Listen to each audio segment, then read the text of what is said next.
بسم اللہ الرحمن الرحیم نحمدہ ونصلی ونسلم علی رسولہ الکریم۔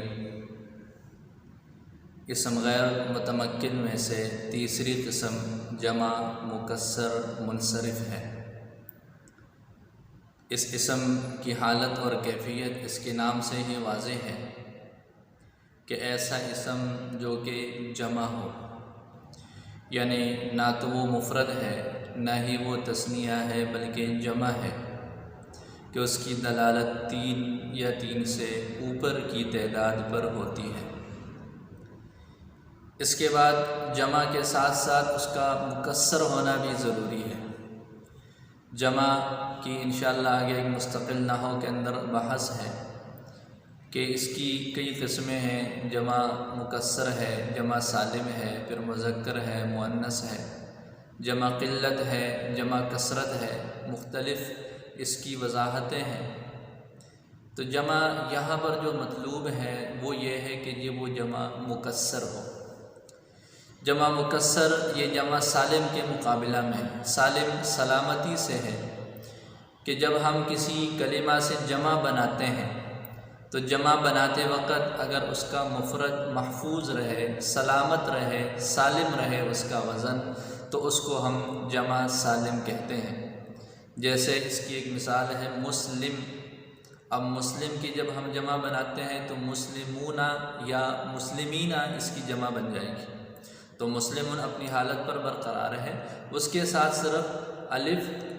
یہ واو اور نون جو ہے وہ لگا کر یا اور نون لگا کر اس کی جمع بنائی جاتی ہے۔ اسی طرح جمع سالم جو مؤنث کے لیے ہے مسلمات، اس کے آخر میں الف اور تا لگا دیتے ہیں،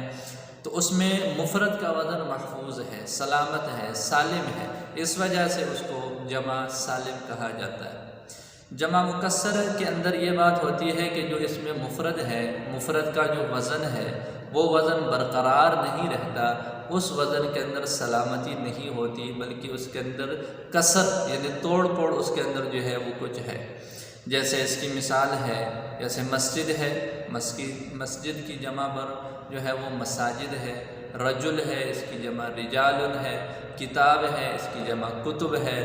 تو یہ ایسی جمع ہیں کہ اس کا جو مفرد ہے وہ مفرد اپنی حالت پر وہ محفوظ نہیں ہے، سالم نہیں ہے، لہذا ایسی جمع کہ جب جمع ہم بناتے ہیں تو اس کے مفرد کا وزن محفوظ نہ رہے، سالم نہ رہے، برقرار نہ رہے، ایسی جمع کو ہم جمع مکسر کہیں گے۔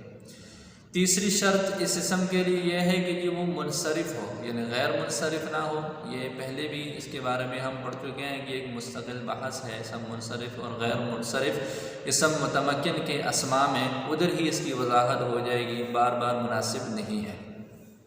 لہذا تیسری قسم کا مختصر تعارف یہ ہو جائے گا کہ تیسری قسم یہ ہے کہ وہ اسم ایسا ہو جو جمع مکسر منصرف ہو۔ جمع ہو یعنی تثنیہ یا جمع نہیں ہے، مکسر ہو یعنی جمع مکسر ہو، جمع سالم نہیں ہے، اور منصرف ہو یعنی وہ غیر منصرف نہ ہو۔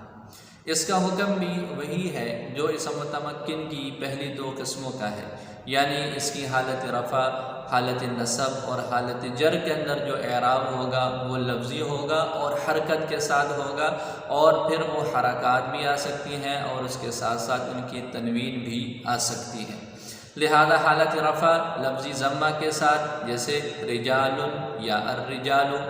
رجال جہاں تنوین نہیں ہے، اور الرجال جہاں تنوین ہے، یا رجال القوم جہاں پر اضافت ہے، تو اگر اضافت ہے یا الف لام ہے تو تنوین نہیں آئے گی، صرف ضمہ آئے گا، اور اگر نہ اضافت ہے نہ الف لام ہے تو وہاں پر جو اس کی تنوین ہے اس کا استعمال ہوگا۔ الرجال رجال،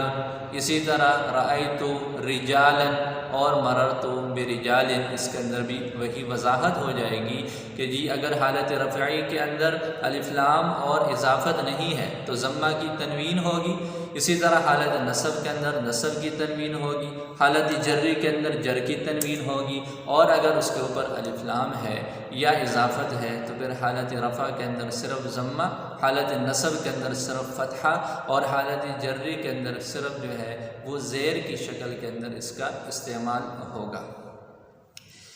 باقی اس کی مثالیں قرآن کے اندر اس کا استعمال مختلف انداز ہے، مختلف جو ہے اوزان کے ساتھ اس کا جو ہے وہ استعمال ہے۔ جمع قلت کے اپنے اوزان ہیں، جمع کثرت کے اپنے اوزان ہیں۔ تو یہاں پر ہم کچھ جو ہے وہ جموع، کچھ الفاظ جمع اس کا ذکر کریں گے، باقی اس کی وضاحت کہ جمع قلت کے اوزان کیا ہے، کثرت کے اوزان کیا ہے، اور پھر ان کا استعمال جو ہے وہ کیسے ہے، وہ انشاءاللہ اپنی جگہ پر جب اس کا موقع ہوگا پھر کر لیں گے۔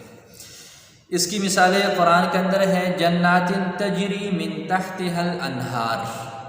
یہاں پر الانہار، یہ اس میں ہم دیکھتے ہیں کہ یہ الانہار ہے، جمع ہے، مفرد بھی نہیں ہے، تثنیہ بھی نہیں ہے۔ اسی طریقے پر یہ مکسر ہے، وہ جمع سالم بھی نہیں ہے، اور منصرف ہے، غیر منصرف بھی نہیں ہے۔ تو یہ تینوں باتیں، یہ تینوں شرطیں جمع، یہ تیسری قسم کی اس کے اندر پائی جا رہی ہیں، اس وجہ سے یہ جمع مکسر منصرف ہے۔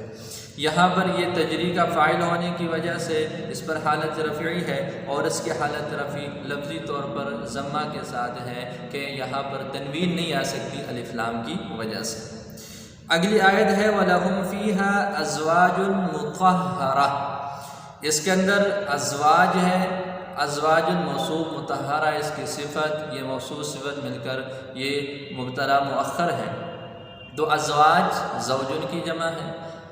یہ زوج مفرد اور ازواج اس کی جمع، مفرد کا وزن برقرار نہیں، مطلب جمع بھی ہے اور مکسر بھی ہے، اور اس کے ساتھ ساتھ یہ منصرف بھی ہے، اس وجہ سے یہ تیسری قسم بن جائے گی۔ یہاں پر اس پر حالت رفع ہے، اور حالت رفع اس کی لفظی ضمہ کے ساتھ تنوین کی شکل میں ہے، جو جمع مکسر منصرف کا اعراب ہوتا ہے وہی ہے۔ اگلی آیت ہے اولئک اصحاب النار۔ اصحاب یہ صاحب کی جمع ہے،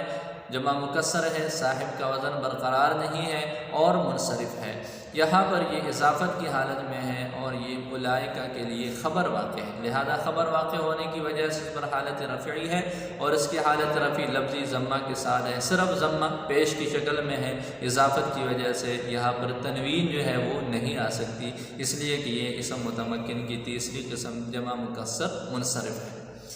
اگلی آیت ہے ثم قست قلوبکم من بعد ذالک۔ یہ قصد فعل اور قلوب اس کا فاعل ہے۔ قلوب قلب کی جمع ہے، قلوب کا وزن الگ، قلب کا وزن الگ، لہذا یہ جمع مکسر کی صورت ہے اور منصرف بھی ہے۔ تو قلوب یہاں پر حالت رفعی میں ہے، اور اس کی حالت رفعی جو ہے وہ لفظی ضمہ کے ساتھ ہے، بغیر تنوین کے، اضافت کی وجہ سے یہاں پر تنوین نہیں آ رہی۔ اسی طرح اگلی آیت ہے ان الذین کفروا وماتوا وهم کفار۔ یہ کفار کافرون کی جمع ہے، ہم مبتدا، کفار اس کی خبر، تو کفار پر حالت رفع ہے، حالت رفع جو ہے وہ لفظی ضمہ کے ساتھ ہے، تنوین کی شکل میں، اس لیے کہ یہ جمع مکسر منصرف ہے، جمع ہے اس لیے کہ جمع پر اس کی دلالت ہے، دو سے زائد پر، مکسر ہے کہ کافر کی جمع ہے، اور کافر کا وزن یہاں پر برقرار نہیں ہے، منصرف ہے، اس لیے کہ یہ غیر منصرف نہیں ہے، تو اس کا اعراب لفظی طور پر جو ہے وہ یہی ہوگا۔ اگلی آیت ہے وَتَقَطَّعَتْ بِهِمْ الْأَسْبَابِ۔ یہ اسباب سبب ان کی جمع ہے، تقطعت کا فاعل ہے، حالت رفعی میں ہے، اور اس کی حالت رفعی لفظی طور پر ضمہ کے ساتھ ہے، بغیر تنوین کے، اس لیے کہ یہ جمع مکسر منصرف ہے، اور صرف جو ہے وہ ضمہ ہی ہے، تنوین نہیں آ سکتی۔ کیوں نہیں آ سکتی؟ اس لیے کہ ہمارے سامنے ہے الف لام داخل ہے، جہاں الف لام ہو وہاں تنوین نہیں آ سکتی۔ اگلی آیت ہے وَلَبِئْسَ مَا شَرَوْا بِهِ أَنفُسَهُمْ۔ یہ انفسہم، انفس نفس ان کی جمع ہے، شرو کا مفعول بھی ہونے کی وجہ سے یہ حالت نسبی میں ہے، اور اس یہ نسبی جو حالت ہے وہ لفظی فتحہ کے ساتھ ہے، اس لیے کہ یہ جمع مکسر منصرف ہے، جمع ہے اس لیے کہ اس کی دلالت دو سے زائد پر ہے، پھر مکسر ہے، نفس ان کی جمع، اس کا وزن برقرار نہیں، منصرف ہے، لہذا اس کی حالت رفعی لفظی طور پر جو ہے وہ فتحہ کے ساتھ ہے، اس کی حالت اس لیے کہ یہ اسم مکسر جو ہے وہ جمع مکسر منصرف ہے۔ اگلی آیت ہے وَإِذْ أَخَذْنَا مِيثَاقَكُمْ لَا تَسْفِكُونَ دِمَاءَكُمْ۔ دماء یہ دمن کی جمع ہے، لا تسفکون کا مفعول بھی ہے، حالت نصب ہے اس پر، اور نصبی حالت اس کی لفظی طور پر فتحہ کے ساتھ ہے، اس لیے کہ یہ جمع مکسر منصرف ہے، دمن کی جمع ہے، اور دماؤن ہے، وزن برقرار نہیں ہے تو مکسر بھی ہے، منصرف بھی ہے، اور اس کی حالت نصبی لفظی طور پر جو ہے وہ فتحہ کے ساتھ ہے، اضافت کی وجہ سے یہاں تنوین نہیں آ سکتی۔ اگلی آیت ہے لا تخرجون انفسکم من دیارکم، اس کے اندر انفس پہلے بھی گزر چکا کہ یہ نفس کی جمع ہے، دیارن یہ دارن کی جمع ہے، تو یہاں پر کم ضمیر کی طرف اس کی اضافت ہے، من حرف جر کی وجہ سے یہ مجرور ہے، لہذا اس پر حالت جری ہے، اور اس کی حالت جری لفظی طور پر کسرہ کے ساتھ ہے، اس لیے کہ یہ جمع مکسر منصرف ہے، جمع بھی ہے دارن کی جمع، پھر دار کا وزن برقرار نہیں ہے، مکسر ہو جائے گا، منصرف بھی ہے، لہذا صرف کسرہ کی شکل میں، زیر کی شکل میں اس کا اعراب واضح ہو رہا ہے، تنوین جو ہے وہ اضافت کی وجہ سے نہیں آ رہی۔ اگلی آیت ہے قال یا آدم انبئہم باسمائہم، اسماء یہ اسمن کی جمع ہے افعال کے وزن پر، لہذا یہاں پر اس کی حالت جو ہے وہ حالت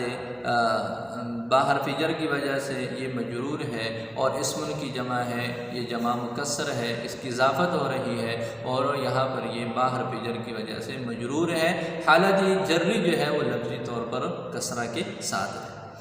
اگلی آیت ہے 11 نمبر پر ثم عرضهم على الملائکۃ، ملائکہ ملکن کی جمع ہے، ملک الگ ملائکہ الگ، لہذا جمع مکسر ہوا، منصرف بھی ہے، یہاں پر علی حرف جر کی وجہ سے مجرور ہے، جری جو اس کی حالت ہے وہ لفظی کسرہ کے ساتھ ہے بغیر تنوین کے، اس لیے کہ الف لام کے ہونے کی وجہ سے تنوین نہیں آ سکتی۔ اگلی آیت ہے اصابعہم فی آذانہم من الصواعق، اس کے اندر اصابع آذان اور صواعق تین کلمے جو ہیں وہ جمع مکسر کے ہیں، اور اصابعہم یہ اس سے پہلے یجعلون، یجعل فعل کے لیے مفعول بھی ہو جائے گا، اور فی آذانہم، آذانہم فی کی وجہ سے مجرور ہے، صواعق من کی وجہ سے مجرور ہے، ان کی حالت جری جو ہے ان دونوں کی لفظی کسرہ کے ساتھ ہے، اور آذان کی اضافت ہو رہی ہے، الصواعق پر الف لام ہے، لہذا دونوں جگہوں پر تنوین نہیں آ سکتی۔ السامع اسمعون کی جمع ہے، لہذا یہاں پر اس کی وہ جو اس کی حالت نصبی ہے وہ لفظی فتحہ کے ساتھ ہے۔ وَلَوْ شَاءَ اللَّهُ لَذَهَبَ بِسَمْعِهِمْ وَأَبْصَارِهِمْ، ابصار بصر کی جمع ہے، باحرف جر کی وجہ سے، عطف کی وجہ سے مجرور ہے، اس کی حالت جری لفظی کسرہ کے ساتھ ہے۔ تو یہ کچھ مثالیں ہیں، اور بھی قرآن کریم کے اندر بہت ساری مثالیں ہیں، جیسے یسألونک عن الأہلہ، اب اہلہ یہ ہلال کی جمع ہے، اسی طریقے پر جو ہے وہ وَإِنَّ مِنْهُمْ لَفَرِيقًا يَلْوُونَ أَلْسِنَتَهُمْ بِالْكِتَابِ، یہ السنہ یہ لسان کی جمع ہے، اور السنہ کا لفظ قرآن کے اندر 10 جگہوں پر 10 آیات کے اندر اس کا استعمال ہے۔ لَقَدْ نَصَرَكُمُ اللَّهُ بِبَدْرٍ وَأَنْتُمْ أَذِلَّةٌ، أذلہ کا جو لفظ ہے یہ ذلیل کی جمع ہے، یہ 4 مرتبہ قرآن کے اندر اس کا استعمال ہے۔ وَلْيَأْخُذُوا حِذْرَهُمْ وَأَسْلِحَتَهُمْ، یہ اسلحتہم سلاح کی جمع ہے، یہ بھی جمع مکسر ہے۔ اسی طرح اعزۃ علی الکافرین، یہ اعزہ عزیز کی جو ہے وہ جمع ہے، یہ عزیز اور اعزہ یہ بھی جمع مکسر ہے۔ اسی طرح وَنُقَلِّبُ أَفْئِدَتَهُمْ وَأَبْصَارَهُمْ، وَنُقَلِّبُ أَفْئِدَتَهُمْ، ابصار کا لفظ پہلے گزر چکا، افئدہ یہ فؤادن کی جمع ہے، یہ 11 مرتبہ قرآن کریم کے اندر اس کا استعمال ہے، اور بھی بہت ساری جمع ہے۔ تو آج ہم نے جمع مکسر منصرف کے بارے میں پڑھ لیا کہ اسم متمکن کی وہ صورت جہاں پر کوئی کلمہ وہ اسم جمع ہو اور جمع کے ساتھ ساتھ مکسر بھی ہو، منصرف بھی ہو، تو اس کا اعراب یہ ہے کہ لفظی طور پر اس کا اعراب بالحرکت ہوگا، اور اس کی حالت رفعی جو ہے وہ لفظی ضمہ کے ساتھ ہوگی، تنوین بھی آ سکتی ہے، حالت نصبی جو ہے وہ لفظی فتحہ کے ساتھ ہوگی، تنوین بھی آ سکتی ہے، حالت جری لفظی کسرہ کے ساتھ ہے، تنوین بھی آ سکتی ہے۔ اللہ تعالیٰ سمجھ کی